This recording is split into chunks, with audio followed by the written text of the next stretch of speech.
Well, hi, and right at the very beginning, I simply want to say a happy Father's Day to our dads who are out there, wherever you are, and whenever you might watch this. I just hope and pray that you have a great Father's Day, that you feel very valued and very loved and appreciated. And we just want to say from Summerland Alliance, thank you for what you do in leading your families, for providing and caring for them. We just trust that you feel very honored and valued and respected.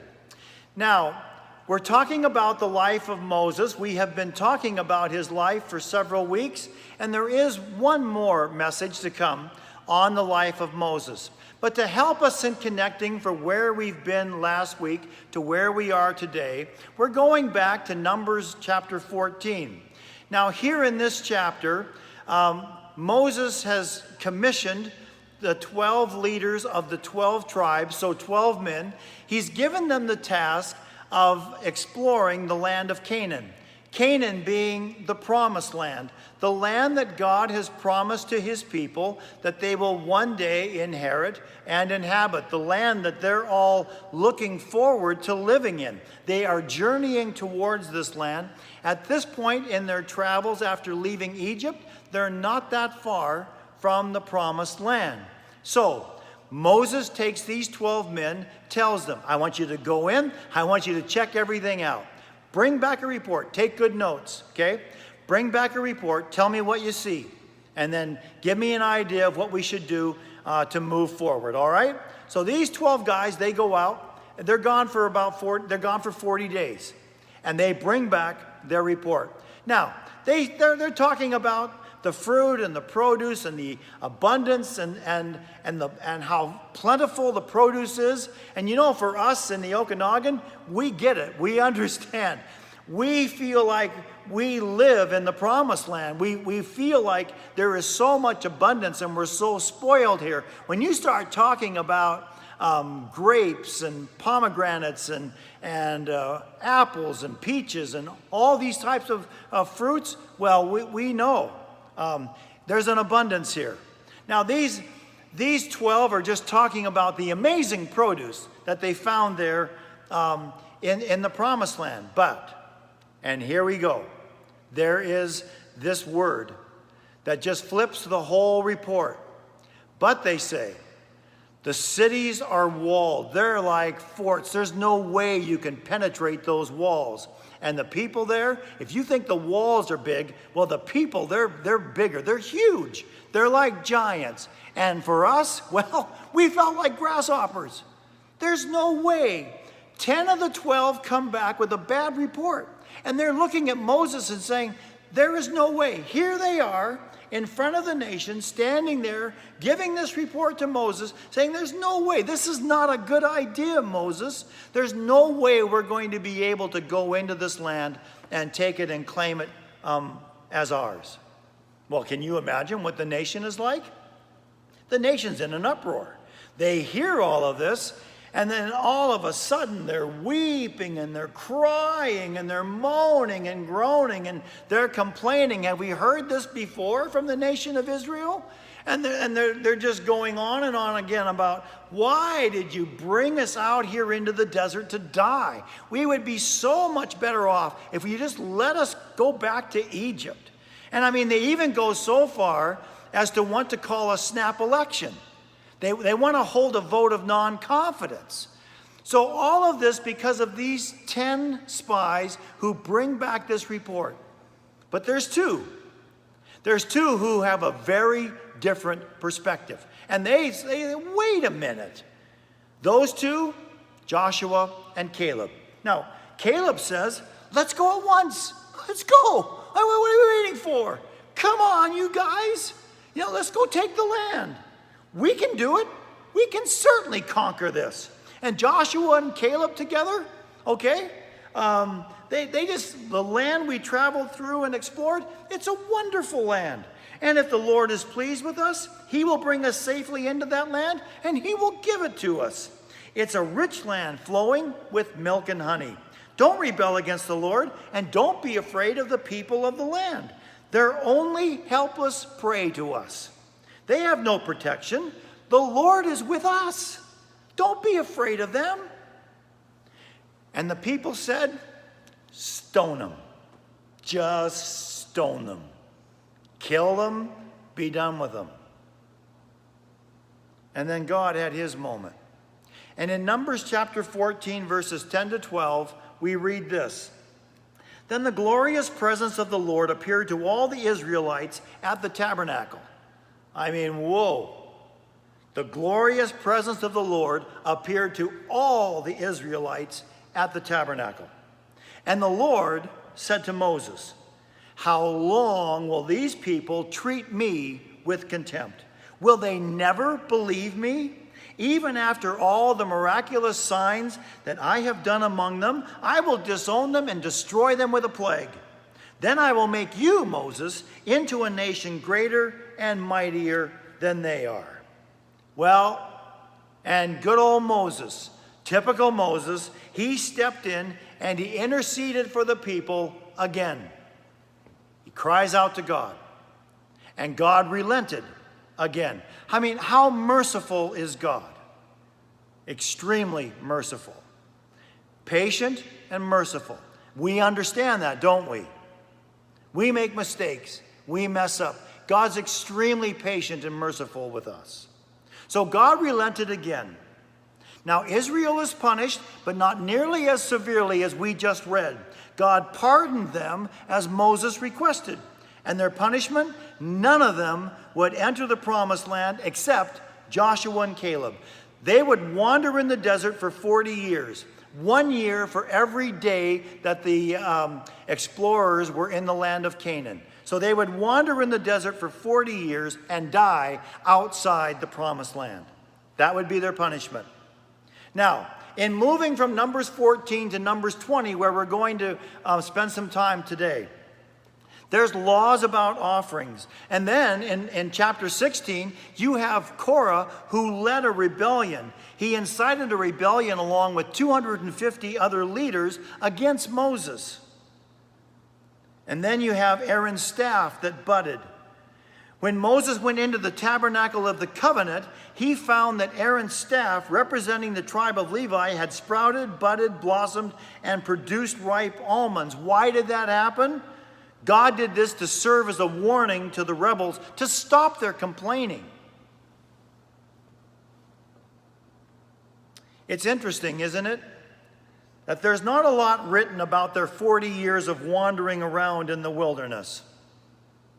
When you just step back and you take a look at what is recorded and written about the nation of Israel and all that goes on, as we move to chapter 20, in this whole period between chapter 14 and chapter 20, a number of years has elapsed.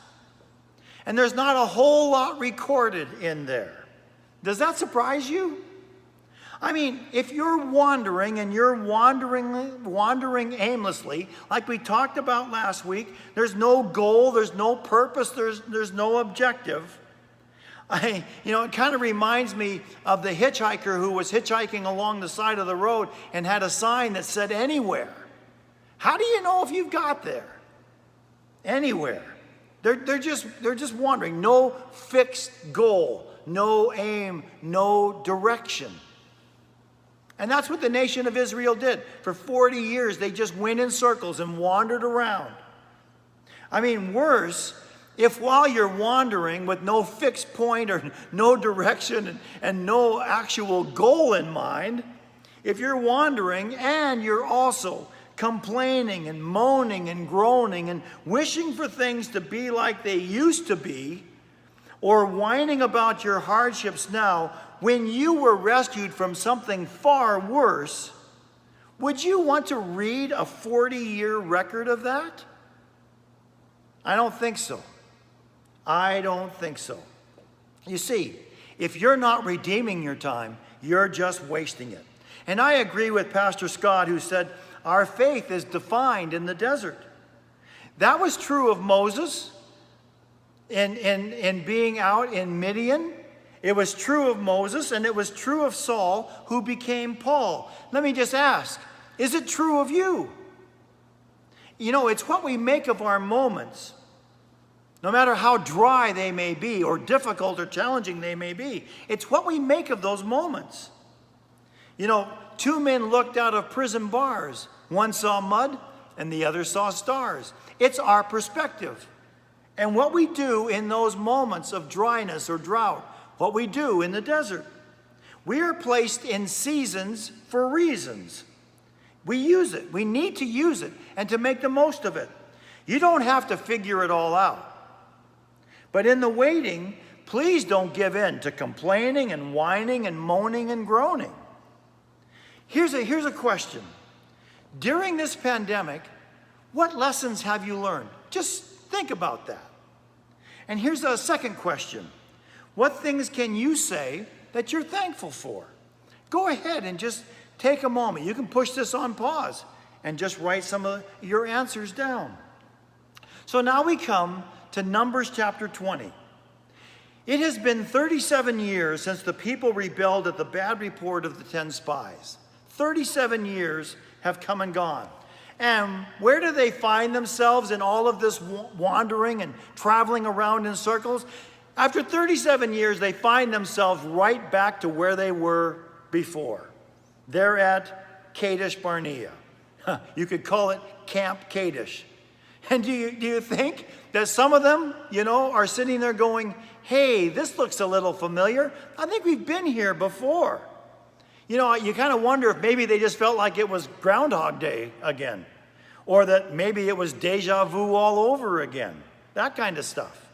Now, if you have your Bibles, turn to Numbers chapter 20 and look at verses 1 to 5.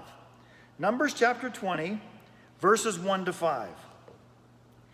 In the first month of the year, the whole community of Israel arrived in the wilderness of Zin and camped at Kadesh.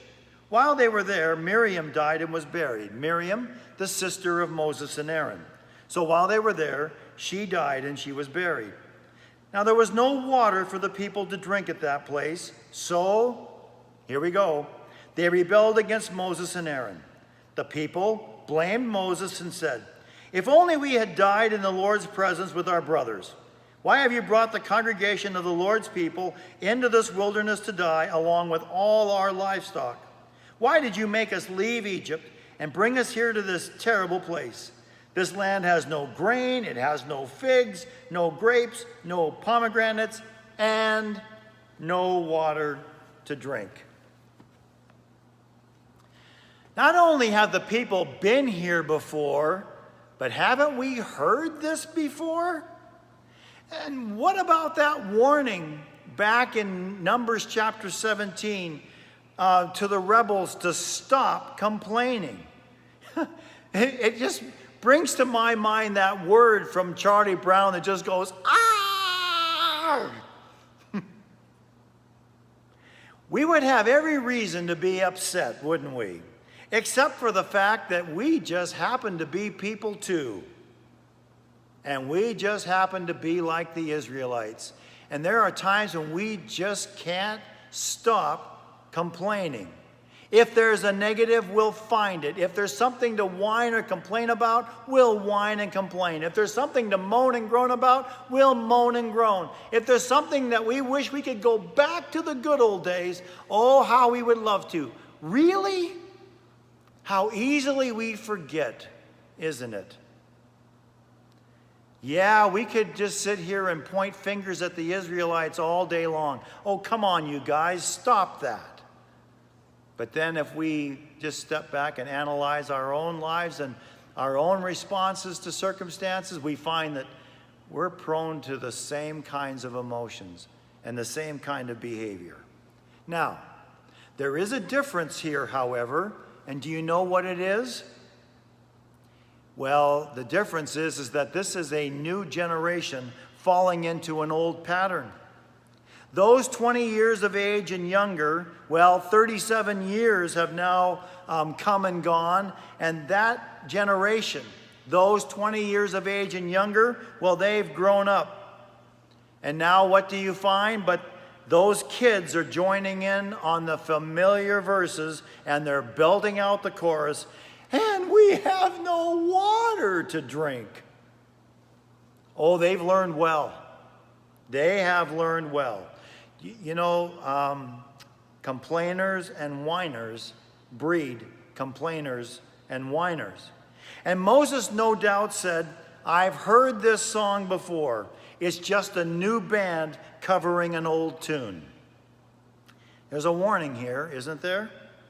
Parents, grandparents, seniors, of which I happen to fall into all three categories, be careful what you do. And be careful what you say. Be careful how you react or how you respond. Because those looking up to you just might one day be exactly like you. What would you like the next generation to do? What would you like the next generation to say? How would you like the next generation to respond to circumstances? How would you like them to think? How would you like them to act? Then be that now. Set that example now. Like the song said, oh, may all who come behind us find us faithful. So Moses did what any good leader of a faith community would do. He turned away from the people and he turned to God. Staying in Numbers chapter 20, come to verse 6. Moses and Aaron turned away from the people and went to the entrance of the tabernacle, where they fell face down on the ground. Then the glorious presence of the Lord appeared to them, and the Lord said to Moses, you and Aaron must take the staff and assemble the entire community. As the people watch, speak to the rock over there, and it will pour out its water. You will provide enough water from the rock to satisfy the whole community and their livestock. Down to verse 9. So Moses did as he was told. He took the staff from the place where it was kept before the Lord. Then he and Aaron summoned the people to come and gather at the rock. Listen, you rebels, he shouted. Must we bring you water from this rock? Oh dear. Suddenly, this whole thing has gone off the rails. Verse 11. Then Moses raised his hand and struck the rock twice with the staff, and water gushed out. So the entire community and their livestock drank their fill. Verse 12. But the Lord said to Moses and Aaron, because you did not trust me enough to demonstrate my holiness to the people of Israel, you will not lead them into the land I am giving them. This place was known as the waters of Meribah, which means arguing, because there the people of Israel argued with the Lord, and there he demonstrated his holiness among them. Oh dear, a good man made a mistake. You know, perhaps Moses was thinking back to the time when God told him to strike the rock. Perhaps Moses was just fed up and tired of hearing the same complaints from the people over and over and over again. I mean, it was just like a broken record. And his frustration finally reached a breaking point, and Moses snapped. Perhaps anger was his weakness. He had reacted out of anger before, and his emotions just got the better of him yet again. You know, there are many explanations for why Moses did what he did, but not one excuse. Bottom line for me here is this. I don't think anger was the main issue here. The Bible says, be angry and sin not. Anger, I think, was definitely a contributing factor, but I don't think it's the primary problem in God's eyes. You see, I have a hard time blaming Moses for getting angry. But what God said was this: because you did not trust in me enough to honor me as holy in the sight of the Israelites, you will not bring this community into the land I give them. Now, that's hard. It's harsh. You see, what Moses had been called to do, what he had been rescued from the river Nile to do, what he had been raised to do, he would not do. Someone else was now going to have the privilege of leading the nation of Israel into the promised land. Now, I just want to add a little note here. This part of the story isn't over. A long time from now, something happens that allows Moses to enter the promised land. He doesn't lead the community in, but he finds himself in the promised land. So it's a ways away, but we'll talk about it when we get to that part of the story, of God's story. You see, God said, "Speak to the rock." And Moses struck the rock not once, but twice with his staff. He did not do what God told him to do. God said, "Speak to the rock over there, and it will pour out its water. You will provide enough water from the rock to satisfy the whole community and their livestock." So he and Aaron summon the people to come and gather at the rock. And then he shouts, "Listen, you rebels! Must we bring you water from this rock?" We? No, it was never we. It was never Moses and Aaron, not them. And it was never Moses and God, or even Moses and Aaron and God. It was God, always God, and always God alone. It's such an important lesson for us. Let me just take a moment to talk about why this matters so much. You know, in 1 Corinthians chapter 10, verses 1 to 4, we find these verses written by the Apostle Paul, who is commenting on this historical event in Numbers 20. And this is what Paul wrote, 1 Corinthians chapter 10, verses 1 to 4. "I don't want you to forget, dear brothers and sisters, about our ancestors in the wilderness long ago. All of them were guided by a cloud that moved ahead of them, and all of them walked through the sea on dry ground. In the cloud and in the sea, all of them were baptized as followers of Moses. All of them ate the same spiritual food, and all of them drank the same spiritual water. For they drank from the spiritual rock that traveled with them, and that rock was Christ." Now, what's Paul saying? Is Paul saying that there was this rock named Christ who is traveling along with them, and everywhere they go, water is gushing out and satisfying the thirst of the people? What Paul is doing here is he's recognizing a tradition that had spread among the Jewish people, that a literal rock traveled with them. Paul acknowledges the tradition, but he refutes it as being figurative. It's a metaphor. It's not literal. It's something that is spiritual and very important for us to understand. You see, Paul talks about this as being spiritual water because it was provided in a supernatural and miraculous way. Okay? This is not something that was literal. The water that came out of this rock was water, and it satisfied their thirst in the moment. No, they didn't pack this rock around that was always gushing out water. No, God supplied this water from this rock in this moment. Okay?